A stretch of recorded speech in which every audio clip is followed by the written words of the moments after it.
The government has said some violent criminals will be released from prison early in an attempt to tackle overcrowding.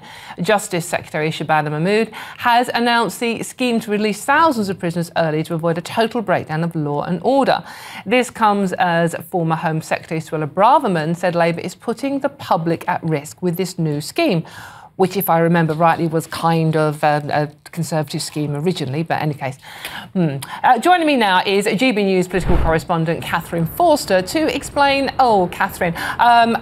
explain exactly what is going on with this scheme. Catherine, lovely to see you, even though you are under an umbrella, no surprise, it's the British summertime. Catherine, initially we were told that this scheme wouldn't involve violent prisoners. Now some lower-level violent prisoners might be released. What's going on with this? Yes, good afternoon, Dawn. Very worrying indeed this, isn't it? And the Justice Secretary, Shabana Mahmood, admits that there is risk attached. So yesterday, when this story first broke, we heard that the government was preparing to release people when they'd served 40% of their sentence, as opposed to 50% as it currently is. They're looking at releasing up to 5,000 prisoners early this year, and the scheme likely to go on for 18 months. Now, initially they said, you know, don't worry, violent criminals won't be released, etc. But that's now been clarified. So while nobody serving a sentence over 4 years for very serious violent crimes will be released, people serving sentences under 4 years for violent crimes, including things like assault, burglary, knife crimes and firearms offences, some of those people will be eligible. Now, of course, their cases will have to be reviewed individually, will be subject to probation services, etc., etc. But the probation service itself is already, to be honest, on its knees, because the whole criminal justice system has been neglected, frankly, for a very, very long time, because it's not something that the public mostly concern themselves much with, unlike things like education, like the NHS.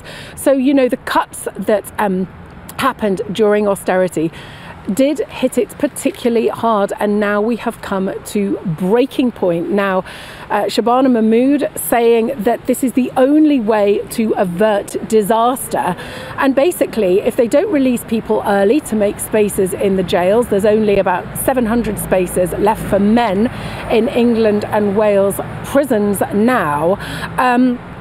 She says that then people would have to be put in police cells, and then that would stop courts being able to process cases because they wouldn't have anywhere to put them. It would stop police ultimately arresting people for crimes because they wouldn't have anywhere to put them. So, to be honest, it's all an incredible and very, very serious mess, but the government are insisting really that they don't have any choice. Catherine, this was a Conservative policy originally, if I remember rightly, wasn't it? Yes, it was. The government, previous government, back under Rishi Sunak, were already releasing prisoners earlier, early from their sentences, but not quite as early as this. And of course, it was on the Conservatives' watch under the last 14 years that all this has come to a head. But it's come to sort of bursting point, if you like, unfortunately for the new administration, just over a week after Sir Keir Starmer became Prime Minister. But certainly there's a lot of blame flying around, and Labour, as you would expect, laying it 100% at the door of the Conservative. Shabana Mahmood has said this is the most disgraceful dereliction of duty I have ever known. So very, very worrying. And worth saying too that both the prisons watchdog and the probation's watchdog have warned about this. Charlie Taylor, who's the Chief Inspector of Prisons, says that prisons are at a critical point. So there seems to be no good option at this point. Catherine Forster, thank you very much for trying to explain what is actually quite an incredibly complicated story, and just feel a bit like a sticking plaster to plaster over a problem that's been going on a long time. Catherine, thank you very much, and hope you get dry soon. Now, let's see what my panel make of this. This hour, I'm joined by the co-founder of Novara Media, Michael Walker, and the former deputy leader of Reform UK, Ben Habib. Gentlemen, thank you very much for joining me on a Saturday afternoon. Really appreciate your company. Now, this story has been around for a few days now. Front page of the Daily Mail today with the headline, "Looters could run amok if we don't release prisoners now." Michael, originally, we know it was a Tory policy, first of all. Labour had to pick up and run with it. And they are pushing it forward very fast. I mean, they've hit the ground running in one way. But what I'm not hearing here is what is going to happen to the victims? How is the probation service going to work with these sudden release of prisoners who, as we learned today, some of them may be violent? Well, so I want to push back just ever so slightly on something you said, which is that this is very complicated. Because on one level, this is incredibly simple, right? The Tories were putting more people in prison and they weren't building more prison spaces. And for years, everyone has looked at these lines which showed prisoners going up, prison spaces not going up, right? And the Prison Governors Association, everyone has known about this. Everyone's been warning about this. Labour get into power, they're like, oh yeah, the two lines have met now, right? We don't have any more spaces in prisons. And I think Suella Braverman's line, which is to say, oh, this is very irresponsible from the Labour Party, is just so dishonest, because she was literally the Home Secretary while this was happening. Some Tories have been a bit more honest. So Alex Chalk, who was the Justice Secretary until last week, of course, he's spoken to the BBC and said we would have done exactly the same thing. This was inevitable. He's also saying that actually we should put less people in prison, so he's sounding quite liberal on this. But yeah, the causes of this are simple, let's say, which is that we put more prisoners in prison than we have spaces. As for the solutions, obviously it's not ideal. I mean, in terms of public safety, we probably do need to have some perspective on this, because these are all people who've been sent to prison for less than 4 years, as far as I understand. Yes, yeah. Now, so it was the case that they were already eligible to be released after 50% of their term, so that's after 2 years. It's going down to 40%, which means that people who would have been let out after 2 years are now going to be let out after, I suppose, 20 months. Now, that's not a huge difference, right, in terms of how safe the public are going to be. If someone gets let out now or in 4 months' time, the difference isn't huge. So I suppose that... It might be huge if you're the victim of that particular crime, though. Well, I think if you're the victim of that crime, you're going to be equally upset about them coming out in 4 months' time, right? So I think absolutely we need to have the sort of the perspective of the victims here. But I think there is a more fundamental issue, which is that our probation service is completely broken. Whether we let these people out now or whether we let them out in 4 months' time, it's clear that our prisons aren't in a situation where they're rehabilitating even the most minor offenders, and they're not keeping track of people once they've been let out. I mean, partly privatising the probation service was another huge mistake that the Tories made, which is now a crisis that the Labour Party are going to have to mop up. Ben, coming to you, do you think this will, I mean, as I said, it was a Tory policy, Labour have picked up and run with it, and it's happening faster than anyone expected, but do you think this will put the public at risk?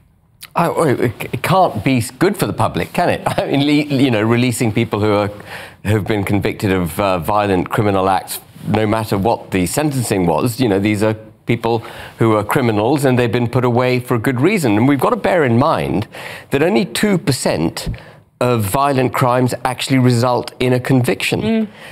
You know, only 7% are ever apprehended. Only half of that 7% result in a charge being brought. And then only 2% of the total 100% of crimes committed results in someone going to jail. So one of the problems I think we're facing in this country is the legitimization of certain, I'm slightly digressing, but the effective legitimization of certain criminal acts as a result of the pressure on the criminal justice system. So, for example, the creation of the term petty crime, which basically allows the police to turn its back on enforcing the law where petty crime is concerned. And that, in my view, has encouraged a lot of people into criminality because they sense that they won't be caught, they won't even be investigated for a petty crime. And so that encourages people into the system. If you then take away retribution, if you take away the threat of what might happen with criminal activity, assuming you are convicted, actually you're just making it even more less risky. You're making it much less risky for criminals. And there's more encouragement. And it was interesting, Catherine saying this isn't a big issue in the country. Actually, you know, I've now fought far too many elections this year. I've done a by-election and the local elections, and the general election, it is an issue on every doorstep, particularly knife crime. People are really worried about it.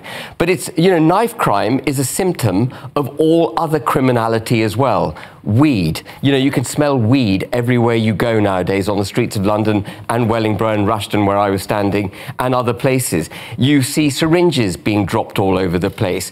Millions of barbershops, which made, I think, Emily Maitlis turn her eyebrows went up when Reform UK mentioned the emergence of multiplicity of barbershops. But the point about barbershops is that not that we've got anything against barbers, it's because it's a cash business, and you can launder drug money through, you know, these barbershops. And so we're seeing a breakdown, actually, I think, Dawn, of the criminal justice system. And this is yet another step in that direction. And I completely agree with you, Michael. We've seen the rise in the numbers going to jail. Why haven't we been ahead of this game? There are about 95 to 100,000 people in jail. It's not that big a number. We can have more jails.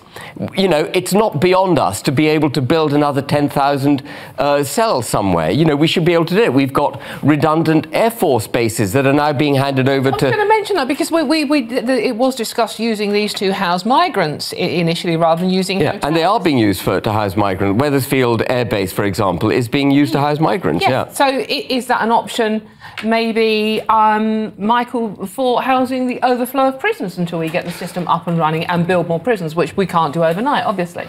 So I think the problem here is, if you're looking at, so they're saying they're excluding sexual crimes and serious violent crimes. Now, I think we probably need to be clear about what actually is a not serious violent crime. But one thing you don't want to do, and what Shabana Mahmood was talking about yesterday, is how dangerous an overcrowded prison is. So a prison which is already at its capacity limit, which is purpose-built as a prison, is quite dangerous. You can potentially have riots. I mean, there's already huge drug problems in prisons.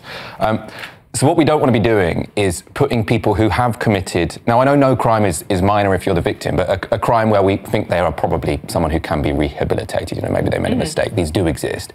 We don't want to be sending them to somewhere which is incredibly overcrowded, which is incredibly dangerous, and where not only are they, you know, might be at a risk to their life, but also getting caught up in something. So if we end up warehousing loads of people who've committed minor crimes in places which are completely unsuitable for people, I think that could have some, you know, problems that come with it, let's say. There doesn't seem to be an ideal solution. Someone has just, sorry, forgive me, I've lost your name, but suggested that the foreign prisoners we have in our jails at the moment, why don't we just deport them? That would solve a lot of the overcrowding. What do you make to that, Ben? Well, I mean, you've got to have a place to which to deport them, first of all. You've got to have an agreement with that country to take them back.